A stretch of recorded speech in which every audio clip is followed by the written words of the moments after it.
Assalamualaikum, my name is Dr. Sama Jamil and this is our second lecture about the pulmonary anatomy according to the first aid USMLE Step 1 2022. So let's start pulmonary anatomy.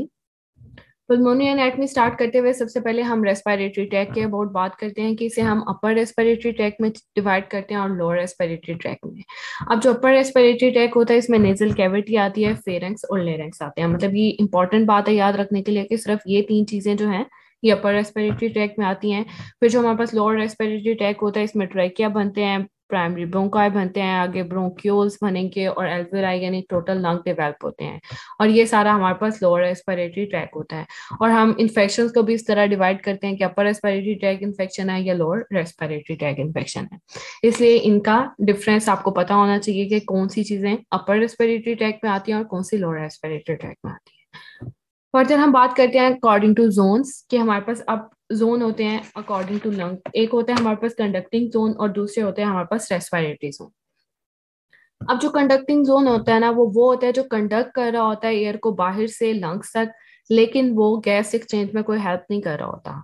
मतलब एक हमारे पास area है, मतलब एक pipeline देख लें कि वो एंड पे जाके चीज को एक्सचेंज एंड पे हो रहा है उसमें गैसेस का, लेकिन वो एक पाथवे कंडक्टिंग पाथवे प्रोवाइड कर रही है, इसलिए इसे हम कंडक्टिंग जोन कहते हैं।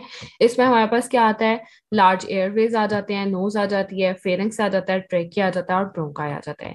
ये इंपॉर्टेंट बात है कि एयरवे, नोज, फेरेंक्स, ट्रेकिया और ब्रोंकाई तक हमारे पास क्या है, कंडक्टिंग जोन होता है। और ये फिल्टर कर रहा होता है एयर को, वार्म कर रहा होता है, ह्यूमिडिफाइड कर रहा होता है एयर को, और ये एनाटॉमिक डेड स्पेस प्रोवाइड करता है। अब जो एनाटॉमिक डेड स्पेस होती है ना वो वाली स्पेस है जो गैस एक्सचेंज में हेल्प नहीं करती, ना तो कंडक्टिंग जोन में। बस वहां पे एयर जो है वो फिल्टर होने के लिए जा सकती है, वार्म होने के लिए जा सकती है और ह्यूमिडिफाइड एयर बन सकती है वहां।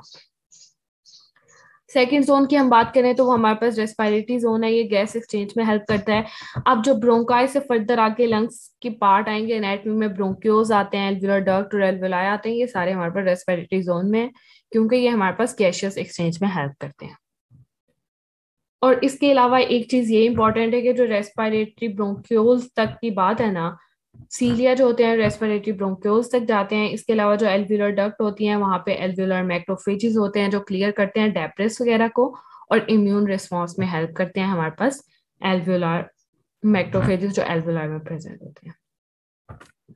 अब हम फर्दर बात करते हैं, ये हमारे पास एक मैंने दिखाया कि ये ट्रेकिया है, ट्रेकिया से आगे ये प्राइमरी ब्रोंकाई में चेंज हो रहा है, प्राइमरी ब्रोंकाई सेकेंडरी ब्रोंकाई में चेंज होता है और ये टर्शरी ब्रोंकाई में चेंज होता है। और एम्ब्रियोलॉजी पिछले लेक्चर में हमने वन बाय वन बात की है कि किस एम्ब्रियोनिक स्टेज में कौन से पार्ट बनते हैं। आगे ये ब्रोंक्योल्स में चेंज होता है, ब्रोंक्योल्स आगे फिर एल्वियोलर डक्ट्स बनाते हैं, एल्वियोलाई भराते हैं और फिर जहाँ पे गैसियस एक्सचेंज होता है और कैपिलरीज फॉर्मेशन हो जाती है। फिर आगे है हमारे पास ब्रोंकाई वर्सेस ब्रोंक्यूल्स। अब ब्रोंकाई और ब्रोंक्यूल्स में मेजर डिफरेंस जो याद रखने वाला है कि ब्रोंकाई में कार्टिलेज होती है लेकिन ब्रोंक्यूल्स में हमारे पास कोई कार्टिलेज नहीं होती।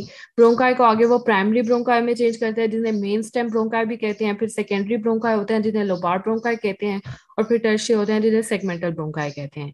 अब जो आगे ये टर्शरी ब्रोंकाई होते हैं ना, ये फर्दर आगे ब्रोंक्यूल्स में चेंज होते हैं और इनमें कोई कार्टिलेज नहीं होता और फर्दर ये आगे लोबार और लार्ज ब्रोंक्यूल्स बनाते हैं, वो आगे टर्मिनल ब्रोंक्यूल्स बनाते हैं और रेस्पिरेटरी ब्रोंक्यूल्स बनाते हैं। और ये इनकी एम्ब्रियोजेनेसिस स्टेजेस होती हैं जिसमें ब्रोंक्यूल्स बनते हैं, टर्मिनल ब्रोंक्यूल और रेस्पिरेटरी ब्रोंक्यूल। फिर ये हमारे पास बात करता है एयरवे सेल्स की। अब जो हमारे पास एयरवे सेल्स हैं उसकी स्लाइड मेरे पास यही एक मुझे मिली है, लेकिन मैं आपको इसे एक्सप्लेन करूंगी कि जो हमारे पास ट्रेकिया और ब्रोंकाई होता है ना वहां तक हमारे पास कार्टिलेज प्रेजेंट होती है। मतलब अगर हम बात करें कि ये हमारे पास ट्रेकिया है और नीचे थोड़ा ब्रोंकाई बन रहा है ना, तो यहाँ पे हमारे पास कार्टिलेज प्रेजेंट होती है और यहाँ पे हमारे पास टूडो स्ट्रेटिफाइड सेलिएटेड कोलमनर एपिथेलियम होती है, साथ में कुछ स्मूथ मसल्स होते हैं और फिर इसके अलावा कार्टिलेज प्रेजेंट होती है। इसकी जो एपिथेलियम है ना, जो हमारे पास pseudo stratified ciliated columnar epithelium होती है, इसमें हमारे पास गॉबलेट सेल्स होते हैं और साथ में बेसल सेल्स होते हैं। अब जो हमारे पास गॉबलेट सेल्स होते हैं ना, ये गॉबलेट सेल दिखा रहा है। गॉबलेट सेल जो होते हैं म्यूकस प्रोड्यूस करते हैं जो ग्लाइकोप्रोटीन और वाटर से मिलके बना होता है और ये प्रिवेंट करते हैं इन्फेक्शन को, कोई इन्फेक्शन होने नहीं देते। ये हमारे पास गॉबलेट सेल का काम होता है।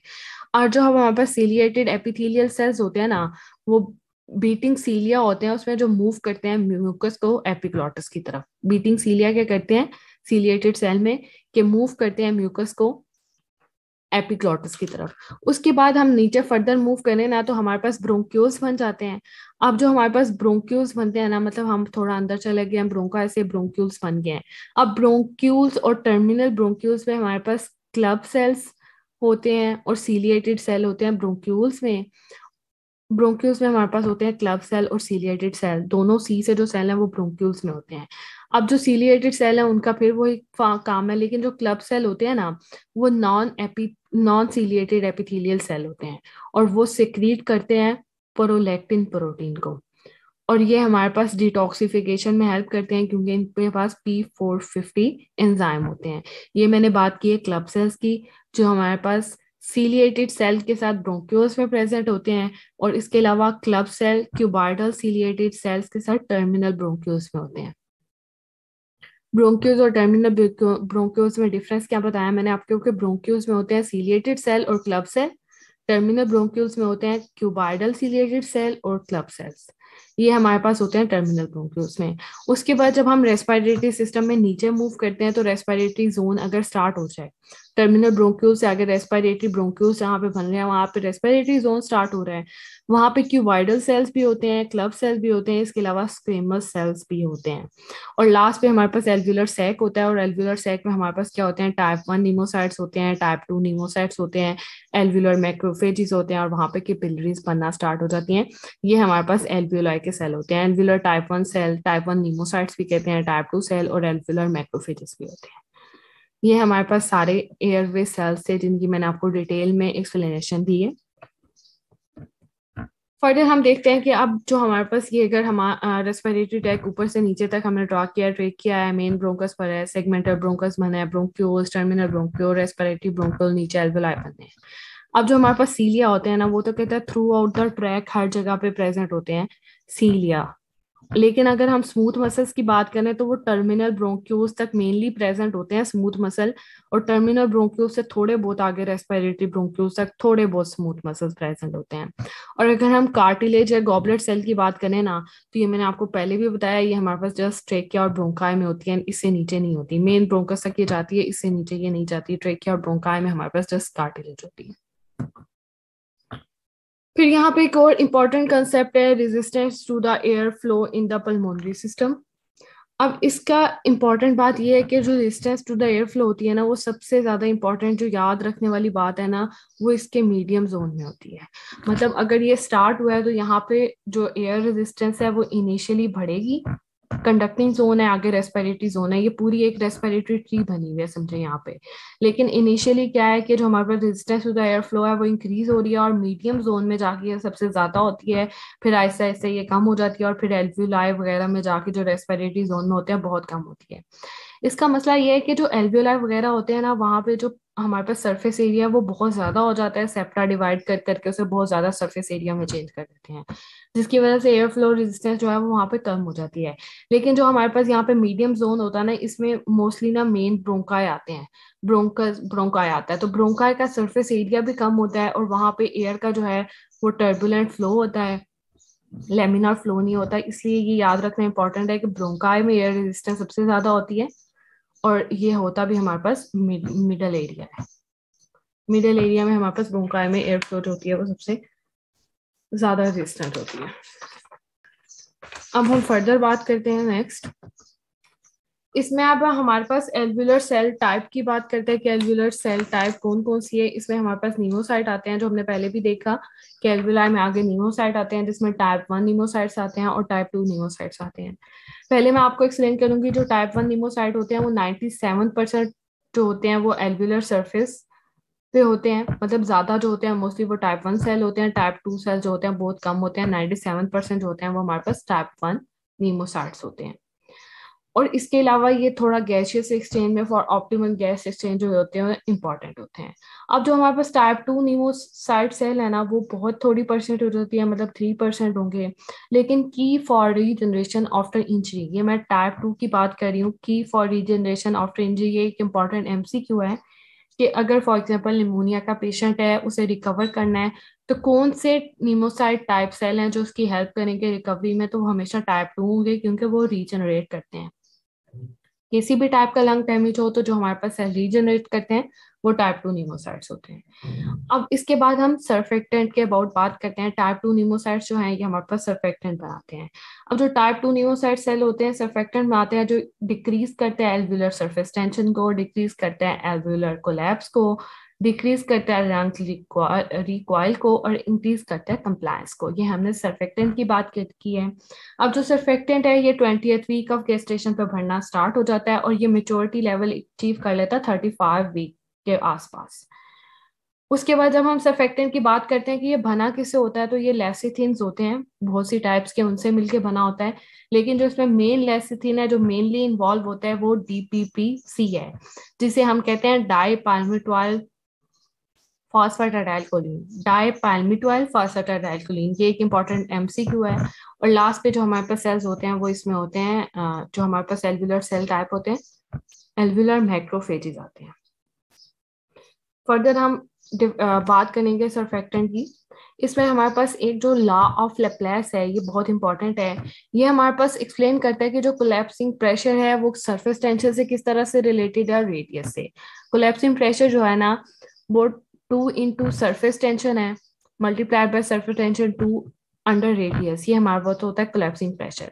अब हम इसे समझने के लिए क्या करते हैं कि लॉ ऑफ लैप्लेस जो होता है ना डिटरमाइन करता है कोलैप्सिंग प्रेशर को कि किसी चीज का कोलैप्सिंग प्रेशर क्या है। मतलब अगर लंग्स आपस में कोलैप्स कर गए हैं, उसमें एटिलेक्टेसिस हो गया, तो उसमें कितनी एबिलिटी है कि वो आपस में कोलैप्स कर जाएं। अब ये कहता है कि force tending to collapse alveoli, उन्हें हमने देखना होता है कि कौन सी फोर्सेस हैं जो टेंड कर रही हैं, कोशिश कर रही हैं कि एल्वुलाई कोलैप्स हो जाए। अगर लो कोलैप्सिंग प्रेशर है दैट्स मीन ये हमारे पास एक गुड फैक्टर है, तो इजी टू रिमेन ओपन, तो जो लंग्स हैं वो इजीली ओपन रहेंगे। लेकिन अगर हाई कोलैप्सिंग प्रेशर है किसी वजह से तो ये डिफिकल्ट टू रिमेन ओपन है, लंग्स इजीली कोलैप्स कर सकते हैं और एटिलेक्सिस की तरह मूव कर सकते हैं। ये हमारे पास इक्वेशन है, कोलैप्सिंग प्रेशर इक्वल है 2 into surface tension over radius. इसे हम फर्दर एक्सप्लेन करते हैं। अब क्या कहता है लॉ ऑफ लैप्लेस है, उसके अकॉर्डिंगली लंग्स जो है वो मैनी स्मॉल एल्वुलाई पे डिपेंड करता है। अब स्मॉल एल्वुलाई मीन वहां पे स्मॉल रेडियस है, अब हाई डिस्टेंडिंग प्रेशर है। अब रेडियस जो है इसका इनवर्स रिलेशन है कोलैप्सिंग प्रेशर से। अगर फॉर एग्जांपल रेडियस एल्वुलाई का कम है, मतलब अगर हम देखते हैं कि जो एल्वुलाई हैं उनका रेडियस कम है, ये नीचे को मूव कर रहा है, कम रेडियस है इसका, तो हमारे पास चांसेस हैं कि कोलैप्सिंग प्रेशर जो होगा वो बहुत ज्यादा होगा। तो ये तो हमारे पास एक बैड फैक्टर आ गया। इसके लिए अब इसे मेंटेन करने के लिए सरफेस टेंशन को बहुत थोड़ा होना पड़ेगा कि ये इसके साथ कैंसल होके तो कोलैप्सिंग प्रेशर जो है वो कम कर दें। तो need low surface tension to remain open, हमेशा सरफेस टेंशन जो है वो बहुत कम होनी चाहिए जो ओपन करे इसे। अब सरफेस टेंशन किस तरह से कम होगी, surfactant reduce the surface tension. अब हमारे पास सर्फेक्टेंट जो है वो टाइप 2 न्यूमोसाइट सेल्स बनाते हैं, वो क्या करता है कंप्लायंस को इंक्रीज करता है, सरफेस टेंशन को कम करता है। अगर सरफेस टेंशन भी कम होगी, रेडियस भी कम होगा, तो कोलैप्सिंग प्रेशर भी obviously at the and come हो जाएगा हमारे पास। ये हमारे पास था लॉ ऑफ लैप्लेस। इसे हम समझने के लिए पूरी इक्वेशन को हमने पूरी तरह से डिस्कस किया है। अब हम देखते हैं कि फीटल लंग मेच्योरिटी। अब कहते हैं कि फीटल लंग तब मेच्योर होते हैं जब उन्हें एडिक्वेट सर्फेक्टेंट वहां पे मिलता है, तो वो अराउंड 35 वीक जो है 35 टू 36 वीक मेच्योर लेवल पे सर्फेक्टेंट पहुंच जाता है, तो जिसकी बाद फीटल लंग मेच्योरिटी होती है। अब इसके लिए हमारे पास एक होता है स्क्रीनिंग टेस्ट देखने के लिए कि फीटल लंग कितने मेच्योर हुए हैं कितने मेच्योर नहीं हुए। इसे हम एलएस रेशो भी कहते हैं, लेसिथिन स्फिंगोमाइलिन रेशो कहते हैं इसे।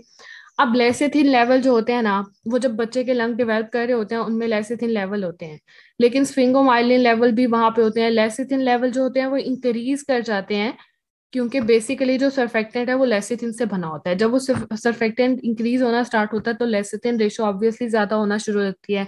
स्फिंगोमाइलिन तो हमेशा से प्रेजेंट होते हैं लेकिन लेसिथिन उससे ज्यादा हो जाते हैं। एलएस रेशो जब हमारे पास मोर देन 2 होगी, अगर फॉर एग्जांपल कोई बेबी है हमने उसकी डिलीवरी करानी है तो उसमें हम एलएस रेशो देंगे। अगर उसके देखेंगे अगर एलएस रेशो उसकी मोर देन 2 होगी तो हम कहेंगे जी लंग में जोर हो चुका है तो बेबी को कोई प्रॉब्लम नहीं होगा, तो हम इसे इजीली डिलीवर कर सकते हैं। इस तरह से स्क्रीनिंग टेस्ट है हमारे पास LS ratio, lecithin, sphingomyelin ratio, जो फीटल लंग मेच्योरिटी को देखने में हम यूज करते हैं। अब आगे हम बात करते हैं neonatal RDS, respiratory distress syndrome.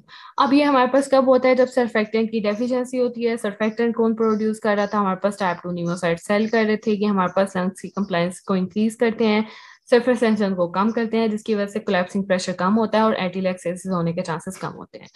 अगर फॉर एग्जांपल सर्फेक्टेंट कम है, डेफिशिएंट है, यानी अगर बच्चा प्री मेच्योर डिलीवरी हो गई है तो सर्फेक्टेंट कम है, उसकी सरफेस टेंशन बेसिकली हाई हो जाएगी, क्योंकि सर्फेक्टेंट ही तो एक चीज था जो सरफेस टेंशन को कम कर रहा था। अब सरफेस टेंशन ज्यादा होगी तो वहां पे क्या होगा? हाई कोलैप्सिंग प्रेशर होगा अकॉर्डिंग टू लेप्लेस इक्वेशन, और उसमें क्या हो जाएगा? एंटीलैक्टेसिस की तरफ मूव कर जाएगा और डिक्रीज हो जाएगी लंग कंप्लायंस को। अब जो हमारे पास सर्फेक्टेंट था वो लंग कंप्लायंस भी इंक्रीज कर रहा था। अब जब लंग कंप्लायंस डिक्रीज कर जाएगी तो ऑब्वियसली वहां पे हाइपोक्सीमिया हो जाएगा और इंक्रीज PCO2 लेवल्स हो जाएंगे और ऑक्सीजन लेवल्स कम हो जाएंगे, और लंग जो है वो कोलैप्स कर जाएगा, और जिसमें मोस्टली बच्चों की डेथ हो जाती है अगर वो ज्यादा प्री मेच्योर पैदा हो जाए, उनका सर्फेक्टेंट बहुत ज्यादा डेफिशिएंट हो। फर्दर हम नियोनेटल आरडीएस की रिस्क फैक्टर की बात करते हैं। अब नियोनेटल आरडीएस में बेसिकली जो रिस्क फैक्टर जो होता है वो प्री मेच्योरिटी का होता है, कि मतलब हमने पढ़ा 35 वीक तक मेच्योर सर्फेक्टेंट प्रोड्यूस हो जाता है, लेकिन अगर 35 वीक से पहले बर्थ हो गया है, दैट्स मीन उस बच्चे के पास सर्फेक्टेंट इतना है ही नहीं कि वो सर्वाइव कर सके, तो प्री मेच्योरिटी एक मेजर रिस्क फैक्टर है जो हमारे पास नियोनेटल आरडीएस करता है। सेकंड पे हम मेटरनल डायबिटीज की बात करते हैं। अब मेटरनल डायबिटीज है तो वो हाई इंसुलिन लेवल हो जाते हैं बेबी में, मदर में भी तो हाई इंसुलिन लेवल होते हैं, तो बेबी में भी हाई इंसुलिन लेवल हो जाते हैं जो डिक्रीज कर देते हैं सर्फेक्टेंट प्रोडक्शन को, इसलिए मेटरनल डायबिटीज भी नियोनेटल आरडीएस की तरफ लीड कर सकती है। लास्ट में बात करते हैं सिजेरियन डिलीवरी की। अब बेबी पेयर्ड स्ट्रेस रिस्पॉन्स, मतलब एक स्ट्रेसफुल रिस्पॉन्स होता है जो नॉर्मल डिलीवरी में बेबी फील करता है, जिसकी वजह से उसमें कार्टिसोल लेवल्स जो होते हैं वो इंक्रीज हो जाते हैं, और कार्टिसोल लेवल फिर क्या करते हैं? सर्फेक्टेंट प्रोड्यूस करते हैं। लेकिन अगर बेबी हो रहा है हमारे पास सिजेरियन डिलीवरी से, तो उसमें जो स्ट्रेसफुल रिस्पॉन्स था वो उसे अचीव नहीं कर पाता, जिसकी वजह से कार्टिसोल लेवल रिड्यूस हो जाते हैं और रिड्यूस कर देते हैं सर्फेक्टेंट को, जिसकी वजह से बेबी जो है वो नियोनेटल आरडीएस की तरफ लीड कर जाता है। अब हम neonatal RDS respiratory system syndrome की कॉम्प्लिकेशंस देखते हैं। इसके लिए निमोनिक है, रेपी। सबसे पहले तो रेटिनोपैथी ऑफ द प्रीमेच्योरिटी होने के चांसेस होते हैं। आई से हमारे पास इंटरवेंट्रिकुलर हेमरेजेस होने के चांसेस होते हैं। बी से ब्रोंकोपल्मोनरी डिस्प्लेसिया होने के चांसेस होते हैं, और पी से पेटेंट डक्टस आर्टीरियोसिस। अब पेटेंट डक्टस आर्टीरियोसिस इसलिए होती है कि अगर फॉर एग्जांपल वहां पे हाइपोक्सीमिया हो गया, अगर हाई ऑक्सीजन लेवल्स हैं तो पेटेंट डक्ट जो है वो तो क्लोज हो जाएगी, लेकिन अगर फॉर एग्जांपल वहां पे सेप्टन क्लोज ना हो लो ऑक्सीजन लेवल की वजह से, तो वहां पे PD होने के चांसेस होते हैं। नेक्स्ट हम बात करते हैं कि नियोनेटल आरडीएस को हम कंट्रोल या प्रिवेंट किस तरह से कर सकते हैं, किस तरह से ट्रीट कर सकते हैं। अब फॉर एग्जांपल अगर कोई प्री टर्म डिलीवरी हो रही है ना, तो हम बीटा मीथासोन जो है ये प्रेफर करते हैं। ये कॉर्टिकोस्टेरॉइड है और ये हम मदर को देते हैं to stimulate the surfactant production. अब हमने मदर को डिलीवरी से पहले प्री टर्म डिलीवरी पे कॉर्टिकोस्टेरॉइड बीटा मीथासोन इंसर्ट कर देना है, जो सर्फेक्टेंट लेवल को इंक्रीज करेगा, जो बच्चे के लंग्स को मेच्योर कर देगा। लेकिन अगर बच्चा पैदा हो गया है, मतलब प्री टर्म था ये, अब हमारे पास ट्रीटमेंट इसका क्या है? अगर बच्चा पैदा हो गया तो हम उसमें एडमिनिस्टर करेंगे सर्फेक्टेंट को वाया द एंडोट्रेकियल ट्यूब, मतलब हम एंडोट्रेकियल ट्यूब के थ्रू जो सर्फेक्टेंट प्रोड्यूस हुआ है फॉर्म कंडीशन में, उसे एंडोट्रेकियल ट्यूब के थ्रू एडमिनिस्टर करेंगे। ये हमारे पास न्यूनेटल आरडीएस के प्रिवेंशन और ट्रीटमेंट है। फर्दर हम लंग एनाटमी में लंग लोब की बात करते हैं। अब जो हमारे पास लंग है ना, वो हमारे पास राइट लंग होता है और एक होता है लेफ्ट लंग। जो राइट लंग है वो अपर लोब, मिडल लोब और लोअर लोब में डिवाइडेड होता है, और जो लेफ्ट लंग है ये हमारे पास अपर लोब और लोअर लोब में डिवाइडेड होता है। अब हम फर्दर देखते हैं कि ये जो इसका ये है, इसे हम बोलते हैं कि ये हमारे पास हॉरिजॉन्टल फीचर है ऑफ राइट लंग, और ये हमारे पास ओब्लिक फीचर है ऑफ राइट लंग। और लेफ्ट लंग में ओनली ओब्लिक फीचर ही होता है जो डिवाइड करता है अपर और लोअर लोब को। अब हम जो लोअर लोब है लेफ्ट साइड का, ये बहुत स्मॉल होता है, इसलिए हम इसे लिंगुला भी बोलते हैं, मतलब स्मॉल की वजह से इसे लिंगुला भी बोलते हैं, और इसे ऑब्वियसली एक स्मॉल लोब कंसीडर किया जाता है। फर्दर हम बात करते हैं फॉरेन बॉडी एस्पिरेशन की। अब फॉरेन बॉडी एस्पिरेशन के साथ मोस्ट ऑफ द टाइम छोटे बच्चे ही आते हैं कि उनके गले में कुछ चला गया है और उनकी एयरवे ब्लॉक हो गई है और वो एक्सप्लेन भी नहीं कर पा रहे होते हैं। अब हमेशा याद रखना आपने कि फॉरेन बॉडी एस्पिरेशन जो है वो राइट लंग की मोर होती है। अब लेफ्ट लंग जो है उसके लेस लोब हैं, तो इसका एक निमोनिक है, left lung has less lobe and less chances for the foreign body aspiration. Left का मतलब एल से याद रखें, एल से लेफ्ट है और एल से लेस है, इसमें लोब्स भी लेस होते हैं और लेस चांसेस होते हैं फॉर फॉरेन बॉडी एस्पायरेशन। अगर फॉर एग्जांपल हम राइट लंग में एस्पायरेशन की बात करें ना, तो अगर बंदा एक सीधी हालत में लेटा वाइल स्पाइन है पोजीशन में है, तो usually enter superior segment of the right lower lobe में। और अगर फॉर एग्जांपल एक इंसान जो है राइट साइड पे लेटा हुआ है, तो जो फॉरेन बॉडी है ना वो एंटर करेगी राइट अपर लोब में। ये डिफरेंट कॉन्सेप्ट है जिसे हम आगे फॉरेन बॉडी एस्पायरेशन की टोटल जब एक्सप्लेनेशन करेंगे तो उसमें डिस्कस करेंगे। नेक्स्ट में हमारे पास इसमें यूएसएमली के पार्ट 1 की बुक में relation of pulmonary artery to bronchus देता है। इसके लिए निमोनिक है rails, RLS, right interior and left superior. इसका मतलब ये है कि ये हमारे पास जो पल्मोनरी आर्टरी है ना, ये आगे फर्दर डिवाइड हो रही है राइट में और लेफ्ट में। जो राइट पल्मोनरी आर्टरी है ना, वो ब्रोंकस जो होता है वो इसके इंटीरियर होती है, इसलिए कहते हैं राइट इंटीरियर होती है हमेशा ब्रोंकस के। और जो लेफ्ट पल्मोनरी आर्टरी में डिवाइड हो रही है ना, ये सुपीरियर है इससे। तो इसलिए राइट इंटीरियर लेफ्ट सुपीरियर का निमोनिक है याद करने के लिए कि राइट जो पल्मोनरी आर्टरी है वो हमेशा राइट ब्रोंकस के इंटीरियरली प्रेजेंट होगी और लेफ्ट पल्मोनरी आर्टरी जो है वो हमेशा लेफ्ट ब्रोंकस के सुपीरियरली होगी, right interior and left superior.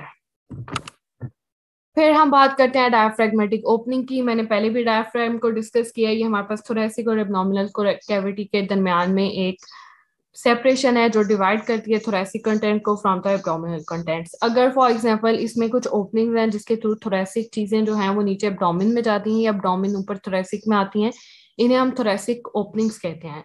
यहाँ पे है हमारे पास केवल ओपनिंग जिससे वेना केवा मूव करती है, इसोफेगल हियाटस है जहां से इसोफेगस मूव करती है, और एओर्टिक हियाटस है जहां से एओर्टा मूव करती है। अब इनके डिफरेंट लेवल हैं, टी लेवल्स हैं, उन्हें आगे हम फर्दर देखते हैं कि टी लेवल्स को हम किस तरह से मेंशन करते हैं।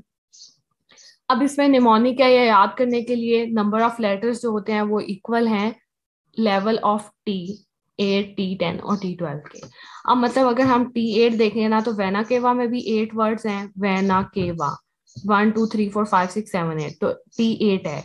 यहाँ पे हमारे पास वेना केवा गुजरती है और इसके अलावा फ्रेनिक नर्व गुजरती है T8 के लेवल पे।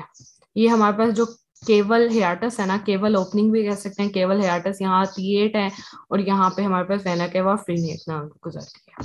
फिर इसोफेगस में हमारे पास टोटल 10 लेटर्स हैं, तो T10 का लेवल होता है इसका, और इसमें से एक इसोफेगस और वेगस नर्व गुजरती है, ये है इसोफेगल हियाटस। इसमें से हमारे पास इसोफेगस और वेगस नर्व गुजरती है। लास्ट पे एओर्टिक हियाटस है, तो ये टोटल 12 लेटर्स हैं, you can count them, 12 letter है, तो ये T12 का लेवल है, यहाँ से एओर्टा गुजरता है, थोरेसिकस और एजाइगस में। ये हमारे पास एओर्टिक हियाटस है, ये T12 का लेवल है, यहाँ पे एओर्टा, थोरेसिक डक्ट और एजाइगस वेन गुजरती है यहाँ से। ये हमारे पास डायफ्रैग्मेटिक ओपनिंग है, इन्हें याद करना इंपॉर्टेंट है। उसके बाद डायफ्रैग्मेटिक ओपनिंग जो है ना, इसके लिए एक निमोनिक है C3 C4 C5, keep the diaphragm alive. मतलब ये जो डायफ्राम है ना इनर्वेटेड होती है, मतलब इसे नर्व सप्लाई जो है C3 C4 और C5 branches of phrenic nerve जो है जहां से निकलती हैं वो इसे सप्लाई करती हैं, तो इसका निमोनिक है C3 C4 C5, keep the diaphragm alive. उसके अलावा अगर फॉर एग्जांपल रेफर्ड पेन जो है, अगर डायफ्रैग्मेटिक इरिटेशन वगैरह हो जाती है तो रेफर्ड पेन हमें शोल्डर में फील होता है। और इसके अलावा अगर फॉर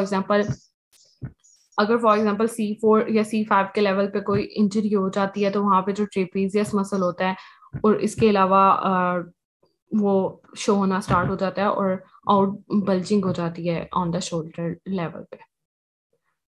उसके अलावा अगर फ्रेनिक नर्व इंजर हो जाए ना, तो हमारे पास elevation of ipsilateral hemi diaphragm on X ray show होती है। जिस साइड का डैमेज होगा उस साइड पे डायफ्राम जो है वो अपवर्ड मूव कर जाएगी या एलिवेट कर जाएगी। इसके अलावा पैराडॉक्सिकल मूवमेंट होती है फ्रेनिक नर्व इंजरी में, या अगर वो कट जाए, इसमें क्या होता है कि जो डायफ्राम का एक पार्ट है वो इनवर्ड मूव कर रहा होता है इंस्पायरेशन के साथ, दूसरा आउटवर्ड मूव कर रहा होता है। मतलब वो नॉर्मली सेम डायरेक्शन में मूव करते हैं लेकिन इसमें अपोजिट डायरेक्शन में मूव करेगा। जो इंजर्ड होगा पार्ट उसे हम कहते हैं कि वहां पे वो पैराडॉक्सिकल मूवमेंट शो करता है। हमारे पास था पल्मोनरी एनाटॉमी से रिलेटेड। अब हम नेक्स्ट लेक्चर में डिस्कस करेंगे pulmonary physiology. Thank you so much.